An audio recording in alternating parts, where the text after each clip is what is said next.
My problem is I have an admittedly huge optimism bias, and I have a feeling you do too. And Yes. so I'm like, next year, baby, we're going to be like, it's going to be crazy. When ChatGPT 3.5 came out or 3.0, and everybody Yeah. went, holy crap, the world's changed. Yeah, it's changed, but not as much as one might have predicted at that moment. So, Hello, everyone. Welcome to Next Week's Future. I have a great guest today with us, John Gibb, Dr. Know-It-All. Thank you for being right? here, John.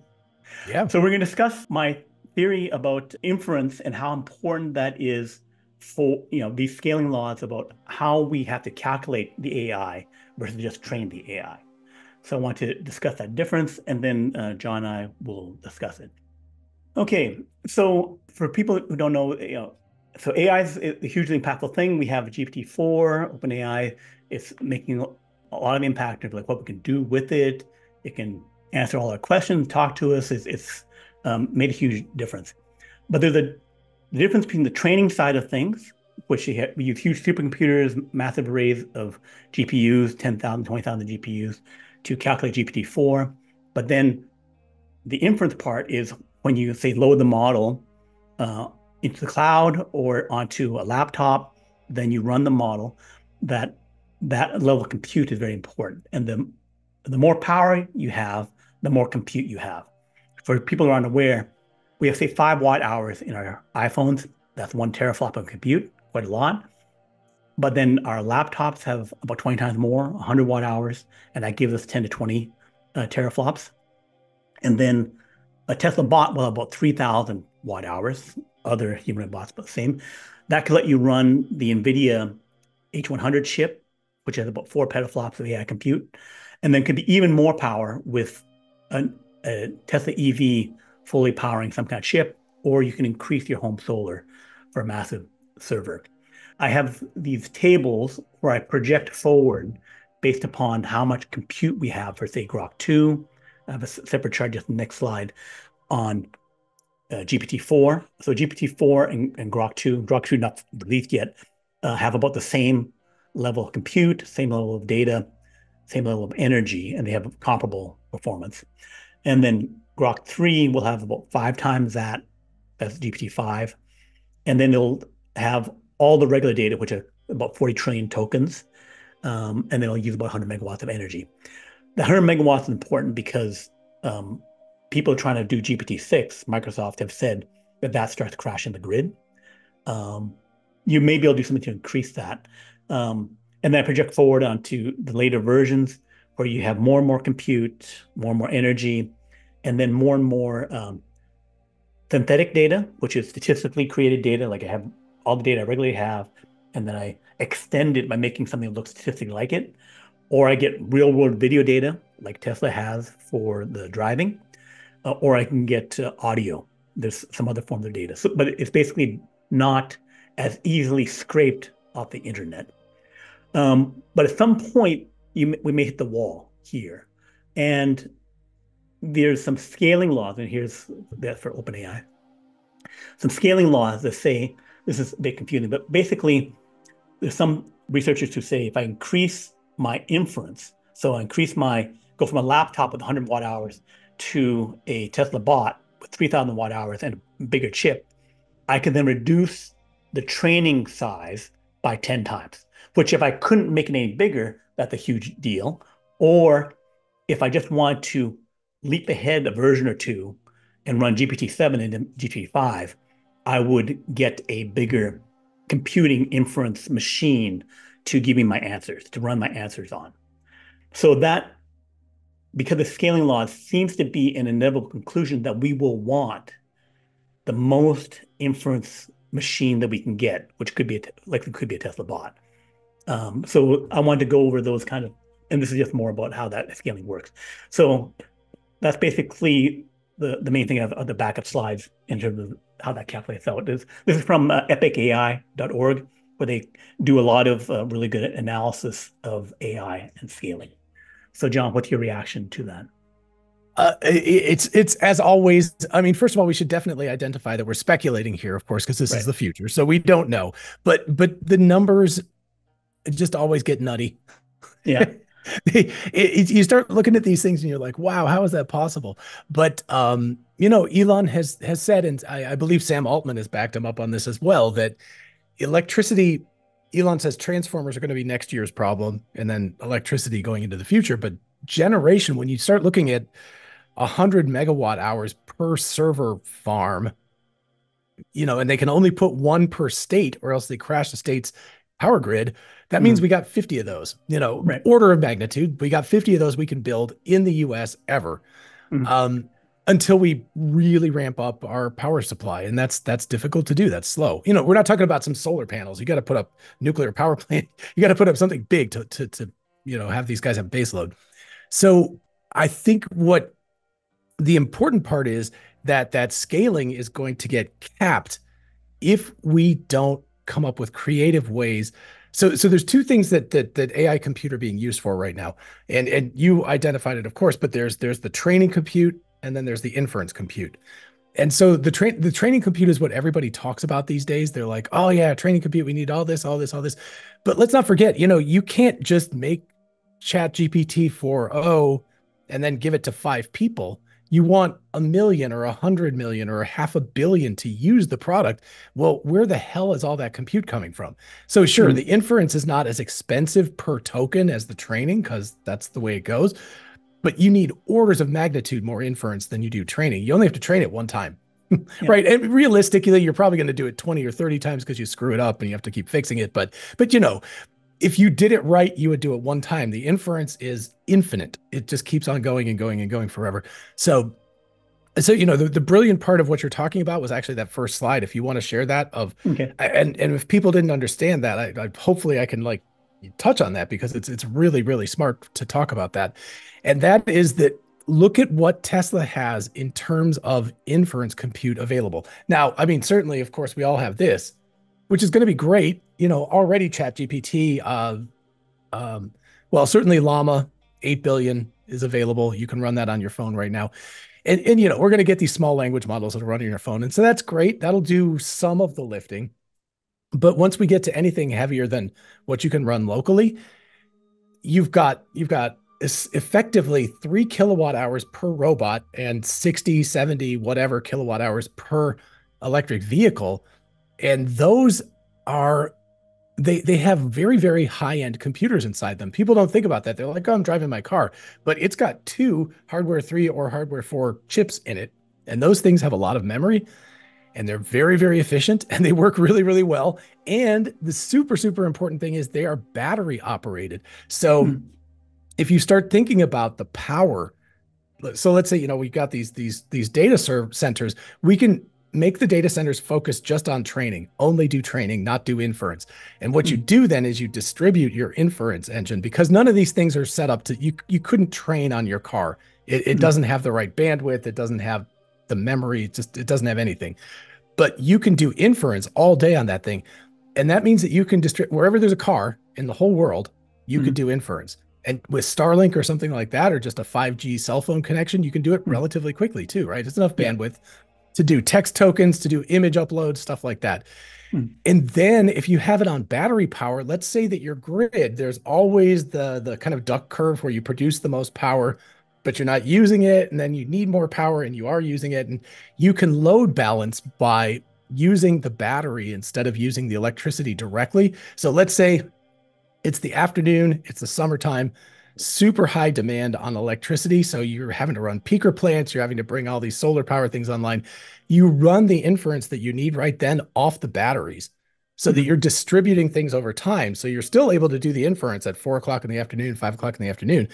But then what you're doing is you're sucking down the battery. And then at 11 o'clock at night or 1 o'clock in the morning when everybody's asleep, then you charge the batteries back up again. So if these cars aren't being used, they're there. You can use them for inference, and you can arbitrage that inference. Because let's say you get paid, a penny or a fraction of a penny, whatever the amount is. Or maybe it's a Satoshi, maybe it's all in Bitcoin. I don't know. But it's like you get paid some amount per token generated or per image generated, but you can arbitrage that, because you can Right. say, hey, I'm going to generate this while the power demand is really high and the human demand is high because everybody's home from work. They're Mhm. running their air conditioning. They want to use ChatGPT to ask questions or generate pictures or whatever it is.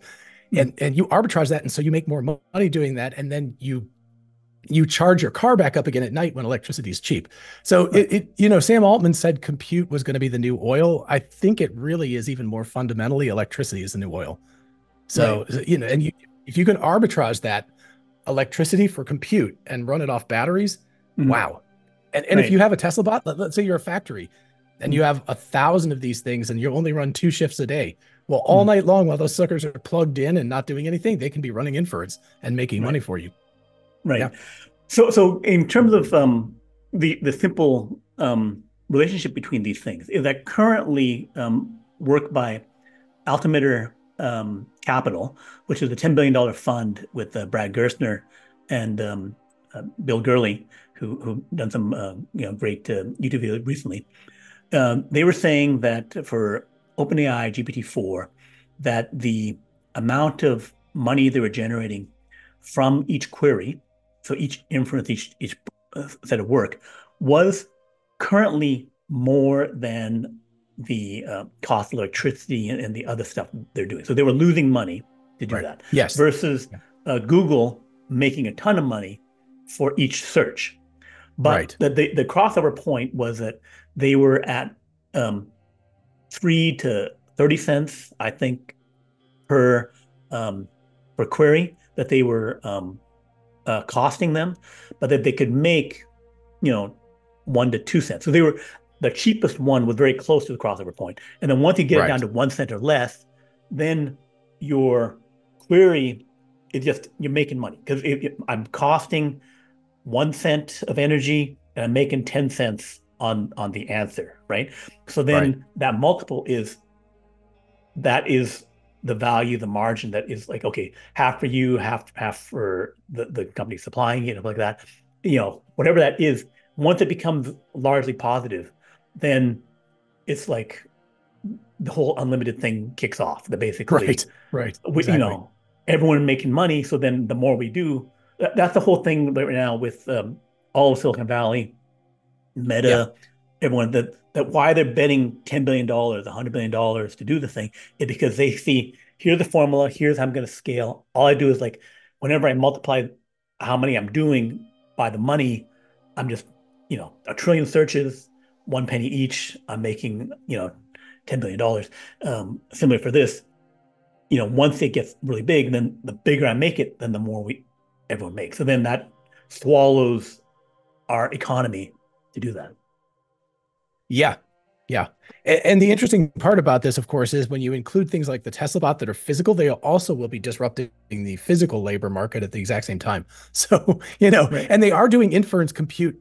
Your car is doing that while it's driving, and your bot is doing that, will be doing that while it's working in the factory. So you could count that as part of the inference compute cost as well, right? Right. Even though that's not directly consumer facing, because I'm Yeah. asking it to write me a poem. Right. It's picking up a part and moving it, but that's still inference. That's still a lot of compute that it needs to do that. It's also gathering the data part. So in terms of the Yeah. the cycle of doing this thing, it's energy for the inference, it's actually doing the inference, and it's gathering data, and then it's also doing Right. actions where it's like I Yeah. want answers and actions from these devices. Give me a Right. theoretical answer, run this spreadsheet, do whatever. Give me this business plan. And the other thing is go perform it. Go do this action, Right. act as my agent, either physical or virtual. Right.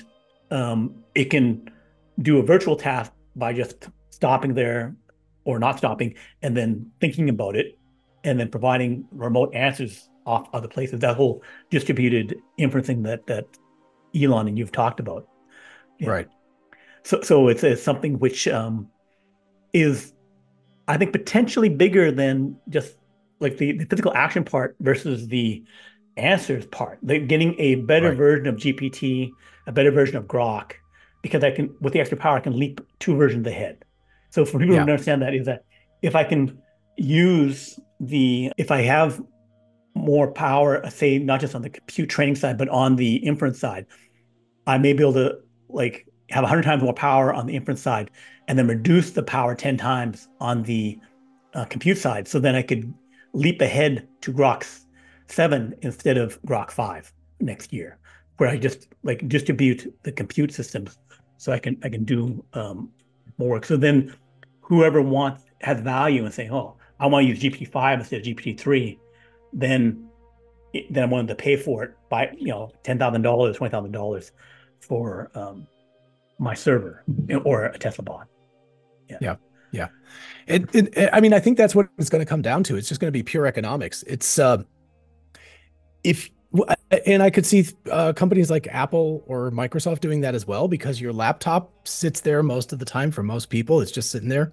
Right. So you could use that. So, all of this, they're going to run up against an energy, like cliff or no, top, whatever. They're going to hit a ceiling. They're going to be like, that's it. This is as much energy as we have.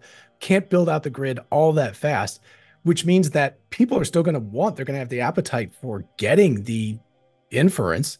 Yeah. So who's going to give it to them? People will pay, the market rates will rise and lower depending on what people are willing to pay. But if the market rate is high enough, I'm certainly willing to contribute my car or my laptop or whatever when I'm not using it. Sure. I used to do back in the old days, SETI at home. You remember that program? Yeah. Yes. Like search for extra. Yeah. So like the screensaver, it would actually be going and like searching for extraterrestrials. And I didn't get paid anything for that. So, pay me a couple of bucks and I'll be happy. So yeah. And in terms of the reason why it's easier to build out, solar at everyone's home and that kind of thing, is that the electrical grid from the utilities, that was built up over many, many decades. Yes. And not just building the power plant, but the connections to it and to the, as they said, the transformers and that kind of thing, that takes, decades to do that. Yeah. At very least 10 years or 20 years. And to even for the North America and for Europe, non-China places, the build out of the grid has gone into decay. That basically we've been flat for 40, 50 years. That we may turn on one reactor here, one reactor there. The grid production has pretty much stopped. So the grid was built out, in 1880 up to 1950 or something like that, and then or 1960, and then pretty much it was done. So that if I need to make a large transformer, they had special railroads and other things to move the really heavy equipment to make it. Exactly. So China has been doubling its power every 5-10 years, which is why they now have more than the United States and Europe combined. Actually, I think they have more than double the United States in terms of their power. Right. So they've been adding all that stuff, building 100 coal plants, 20 nuclear reactors over every 5 years, and a bunch of hydro, and laying out massive amounts of new grid. So Altima Capital has talked about by 2030, we'll need 20% more power in the United States. And then they project out to 2040, but presumably maybe even double beyond that. So the not building out more power, if AI is the thing, and then we believe it is, then we're going to go back into the business of building a lot of power. And then so, but that will take time to do on the training side, but it will be less time on the at the at-home distributed part, because it's easier to add in a few more things, throw on, 4 months to throw on some new panels on the home, which could go faster if you were to modularize and do stuff like that with the battery.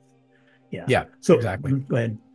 Yeah. So, and I was going to say, even without that infrastructure add-on, you've got to remember that electrical grids are built for peak power needs, which only happens 10% of the year. It's not that much time. So 90%, there's actually right now extra power. So again, that's why having batteries on these things is so critical, because at those peak power load times, you use the battery, not the electricity directly, and then you recharge when it's cheap. So that goes to Tony Seba talking about superpower, where basically we can build up solar and batteries, like and the then U-curve. the U-curve. So then that's the cheapest form, but it's this imbalanced, not a flat thing. But then if you use the power for crypto or for AI or something like that, then it's the economic value is there, and you get the maximum utility out of making a lot of cheap power. Yeah, yeah, yeah. And you, it's interesting you bring up crypto because that's the other use case I can see because it's really good at intermittent usage Hmm. and distributed inference too, because people there's a need for it constantly. But I'm like, I'm going to drive my car right now. I'm taking it off the grid. I'm just going to drive it. Yeah. But then I'm going to park it and it's going to sit in a parking lot for 2 hours. Well, okay, now it goes back to like inference mode. And then when Hmm. I go back to, or Bitcoin mining mode, whatever. But Hmm. then when you go back to drive it, it turns itself back off again and you're driving. So, it's not what you're going to notice is that your battery's gone down a few percent, but that's Hmm. acceptable to most people if you're making money. They'll be like, Hmm. okay, that's cool. So, So what, based on our discussion that we've had today, do you have any predictions about how this plays out? Timing, scale, when does it really start kicking in terms of the yeah. inference? Yeah. My problem is I have an admittedly huge optimism bias, and I have a Mm. feeling you do too. And Yes. so I'm like, next year, baby, we're gonna be like, it's gonna be crazy. Yeah. And I have to go back about so I go back to like what was that, November of 2022, so a year and a half ago when Mhm. ChatGPT 3.5 came out or 3.0, and everybody Yeah. went, holy crap, the world's changed. Yeah, it's changed, but not as much as one might have predicted at that moment. So, Mhm. if I think this is going to take like a couple of years, it's probably more reasonable to think about the end of the decade. Mhm. And I really do think though that Elon's correct that transformers first and then electricity are going to be huge issues over time. Mhm. That's going to become a big problem. Right. And how they're going to deal with that, I don't know. That's Mhm. I don't know. There are these little mini nuclear reactors that they're building, molten salt reactors right now that are relatively safe. Mhm. And you could put one or two of those guys next to a server cluster and it's just off the grid. It just runs on its own. That's kind Mhm. of bait because the thing about a server farm is it pretty much has a consistent amount of energy it uses most of the Mhm. time. So Yeah. it's like, okay, I need, a I don't know, 500 megawatts or whatever to run this thing. And it's like, okay, Mhm. put in that much power, just feed it straight into this thing. Don't deal with Mhm. all the old antiquated lines. Um, you were talking about how the US and Europe has a distinct disadvantage now. It's the same disadvantage we have with like, we spent so much money building out landlines. So we have all this Yeah. copper going all across the country that nobody uses anymore. Yeah. And countries that are developing countries that really started going after the 90s, they're like, we don't need all that crap. We'll just go with cell phones. We'll build cell phone towers once in a while. So that's way cheaper. So we have a disadvantage in that we have a really antiquated grid system, but hopefully between economic forces and the government being we can hope. But Mhm. if they can go like, okay, let's start distributing, just like with cell phones. Forget Mhm. about building all these power lines everywhere. Mhm. Let's just go with we'll build little mini things. Everybody put solar panels on their roof. We'll Mhm. collectively do this. We will have lines that go out to main trunks in case we need to bring power back and forth, but we don't Mhm. need that much anymore. It Mhm. start distributing things as much as possible and battery Right. backups and all that kind of stuff. Right. So I would say when in terms of the timeline for things, yes, the impacting everyone's lives, getting, super AI, that takes longer, maybe the end of the decade, that kind of thing. Yeah. The earlier impact I see is that, for a Tesla company, that them using this to get advantage over, outcompete Yeah. OpenAI and Oh Microsoft yeah. on that. Oh That yeah. that goes to Tesla's strength of like, can I modularize a solar and battery solution, build it out for new data centers? Can I um, get enough of the inference supercomputer that they said for the cars and maybe for homes and for Teslabots? Right. Does that enable a better AI to start winning that competition, Right. right? So that could happen, I think, earlier. Yeah. It And depends I think upon. I think this can be, Tesla has a lot of levers they can pull. Mm, So they could say, hey, you can get a solar roof and battery wall installed and you can pay for it up front, 10 grand, whatever the cost is. and then you make a certain amount back if you choose to become part of our inference network or something. Mhm. Or we can do it for 65% of the cost or what, just some number, some amount of the cost. So instead of $10,000, $6,500. And what we'll do is we'll utilize your system to do extra inference while you're not using it. You won't even notice. Yeah. And so that just, it's like, oh wow, well that just suddenly went from unaffordable to me to like reasonably affordable. I'll do that. And Right. then, Right. and then they of course they're laying out cash in the start, but then they make the money back because they're doing inference. Right. So yeah, so I could see they have a lot of different ways of going since they Right. control so much vertically. Right. So that goes to they have had the virtual power plant, VPP, where people who Yeah. have power packs like me Yeah. can then supply emergency power to the grid. So if they have VCP or VIP, virtual compute or virtual training plant or Mhm. virtual Mhm. inference plants, which they are in the cars. VIP, I like that. Virtual Yes. inference. That's cool. I like that. Yeah. Yeah. Then they could, start offering the service, and that could be as soon as sometime next year, or Yeah. the year after. That Yeah. that seems like something that, I mean, um, look, the vehicles are already there. They right, have 4G or 5G connections. They right, have the inference compute. yeah, That it's as simple. They'd have to build a back end that would be able to deal with all this asynchronous stuff because, of course, you'd have to send the packets out, mhm, have to wait a while. Oops, that car didn't respond. Okay, so you'd have to. It would be some work, but it's something that they could turn on in a test, like a pilot thing yeah, really fast. And by the way, if they do that, I know that I will volunteer, and I have a feeling you will too, like yeah, to yeah, test it out with them and try it out. So there right, you go, Tesla AI team. We will volunteer to help. right, right. So I think that we've had a great talk. And if you have any other points, then um, before we close out, otherwise we can go to the next thing. Yeah, the Okay. next thing's even crazier. So let's go. Okay. Our next thing is going to be talking about something else that Tony Seba has discussed, which is humanoid bots and getting to billion the scale. But I think that as great as that is, billion bots a year, that you cross over an interesting point where the world and everything goes crazy before that. So that's for the next video. Please join us for that. And like and subscribe to Next Week Future, as well as to Dr. Know-It-All. Follow him on YouTube. Great, fantastic channel. Thanks for being here, John. Cool. You're welcome.